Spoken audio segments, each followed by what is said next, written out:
Kiev a été bombardé plusieurs fois ce mardi matin. Un immeuble résidentiel a été touché par l'artillerie russe dans l'ouest de la ville. La frappe a tué au moins 2 personnes et blessé une trentaine d'autres. Elle a généré un grand incendie que les pompiers ont mis des heures à éteindre. Notre collègue Annelise Borges s'est rendue sur les lieux et nous livre ce témoignage. C'est une zone résidentielle où vivent environ 200 000 personnes. Certains survivants de l'attaque et d'autres personnes vivant à proximité sont sous le choc.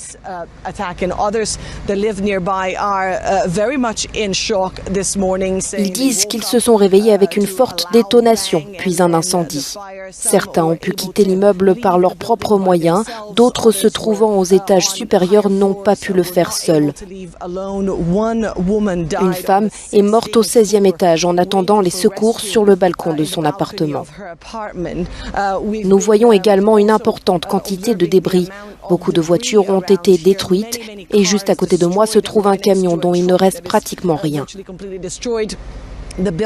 Les bâtiments environnants sont également considérablement endommagés. Lundi, de nombreuses zones de Kiev ont aussi été visées. 2 personnes au moins ont été tuées lorsque des obus ont frappé les différents quartiers.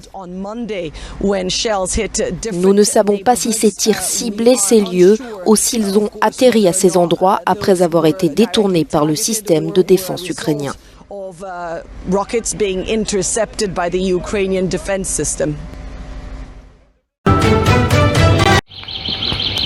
Une visite en zone de guerre hautement symbolique. 3 premiers ministres de l'Union européenne sont arrivés ce mardi soir à Kiev. Les chefs des gouvernements polonais, tchèques et slovènes disent avoir fait le déplacement dans la capitale ukrainienne en qualité de représentants du Conseil européen. Ils entendent afficher, je cite, le soutien sans équivoque de l'UE à la souveraineté et à l'indépendance de l'Ukraine. Le premier ministre polonais Mateusz Morawiecki a publié ces photos, accompagnées d'un post sur Facebook. « Nous devons faire cesser le plus rapidement possible cette tragédie qui se déroule à l'Est, écrit-il. C'est pourquoi nous sommes à Kiev avec le vice-premier ministre Jarosław Kaczyński et les premiers ministres Petr Fiala et Janez Janša. Les 3 dirigeants ont effectué le voyage en train malgré les inquiétudes concernant leur sécurité. Leur visite intervient alors que les frappes russes se rapprochent du centre de la capitale. Une rencontre doit avoir lieu avec les dirigeants ukrainiens.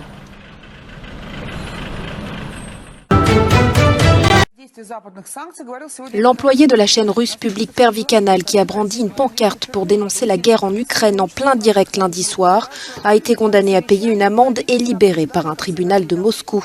Le procès ne portait pas sur son intervention sur le plateau de télévision de la première chaîne publique russe, mais sur une vidéo publiée quelques heures auparavant sur le site OVD Info.